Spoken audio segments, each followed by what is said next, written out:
Hello, today in this video we'll be going over how to make custom GPTs in ChatGPT. This is the video that will be in my ChatGPT series. So in this video we'll just go over a couple of different ways I go about creating GPTs. So the first way, we'll just go down to GPTs, go to Explore, and then hit Create. And then it will take you to this window in which you have your create and then configure on this side and then your actual model on your right side. So for the create, we can just prompt it. So for this example, I'm going to make a personalized email generator that will actually take my previous emails and use that as a knowledge base to generate emails that I want to send out. So we'll just go ahead and give it a prompt. So here's my prompt. It's pretty simple. We'll go ahead and press enter, see what it returns.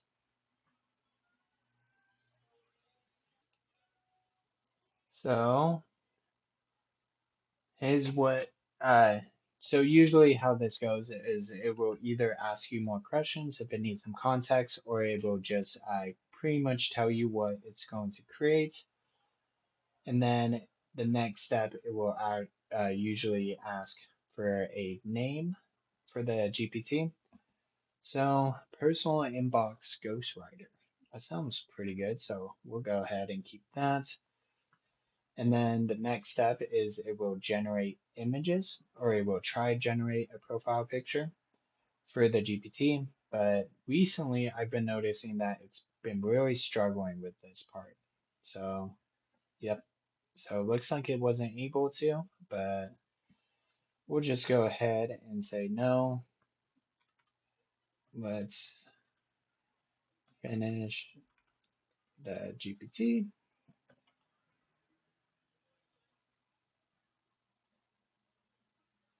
Okay, so it'll give you some options. Like for example, if you want to narrow it down for just work or whatever the case might be, you can do that. But for this example, we won't. We'll just see. That's a good point too. Is even though it says like it's given us the outline of what it will make, it actually hasn't done anything on this end yet besides adding the name. So we'll just go ahead, so say no, can you create it? And so that's pretty much the image you'll get once it starts actually adding stuff to the configure. So we can go ahead, look at the description, which will show up here, and then also the instructions. So you could read through and make any changes to this. Also a good practice too is you could copy and paste this over and go into your regular chats and make some edits there. But we'll just go down. So we have our conversation starters. This I usually don't keep.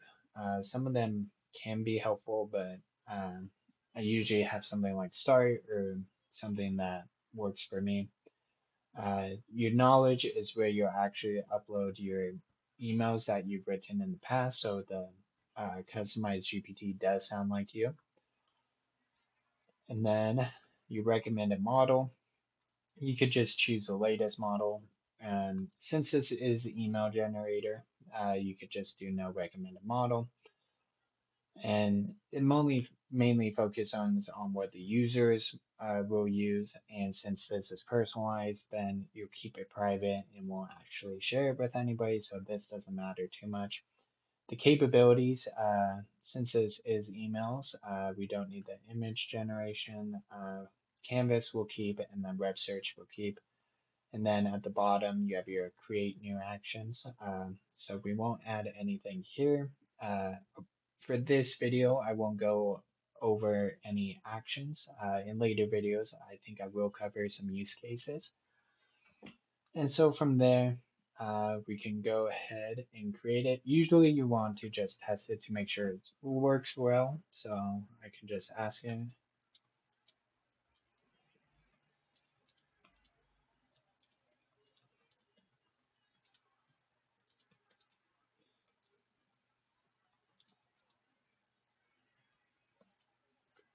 And I will just go ahead and give it some just a random prompt.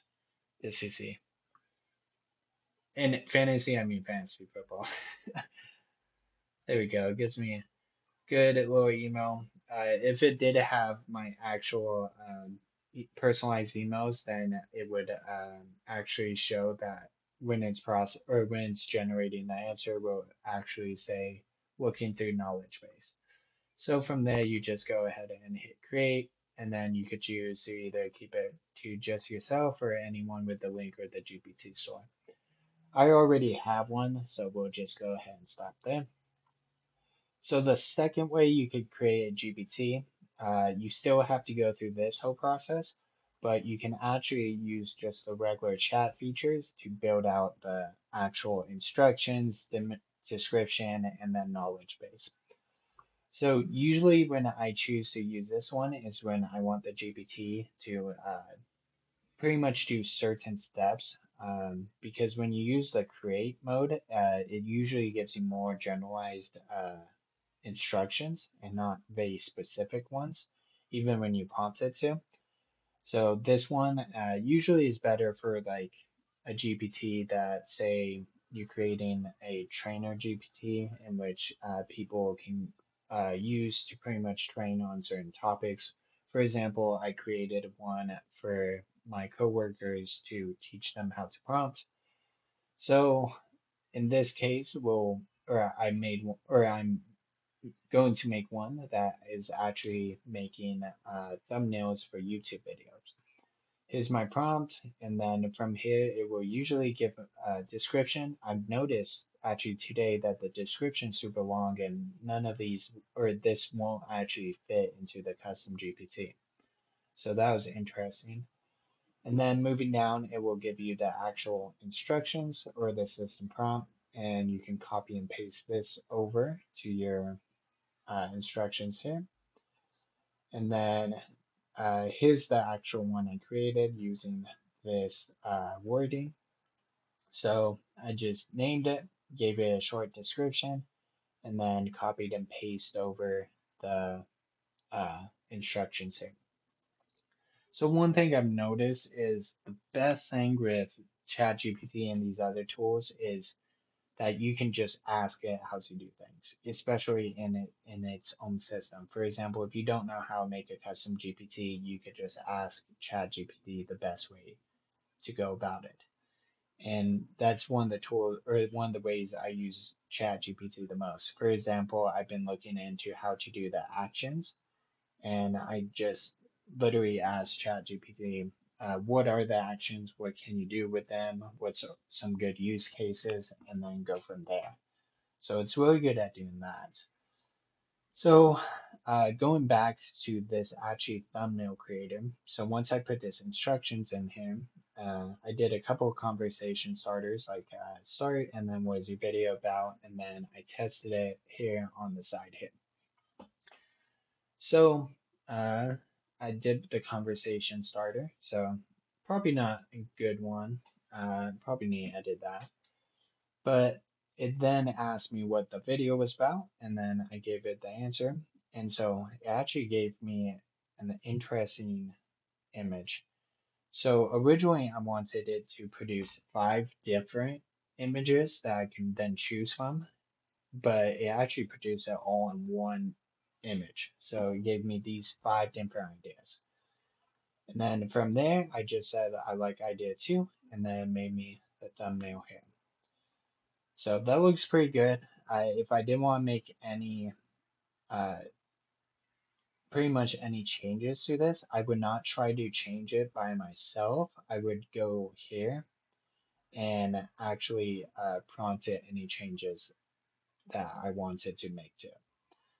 And then another good tip is sometimes the answers get really long and stuff like that. So then you could just, what I usually do is I ask it, give me a short, simple copy and paste instructions into the customized GPT.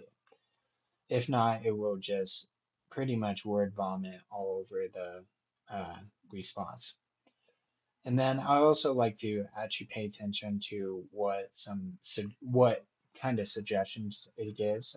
For example, like preset thumbnail themes, um, a version of this GPT specialized for a specific niche. I think that could be useful. I think once you specialize a GPT more and actually give it a good knowledge base, the better it gets.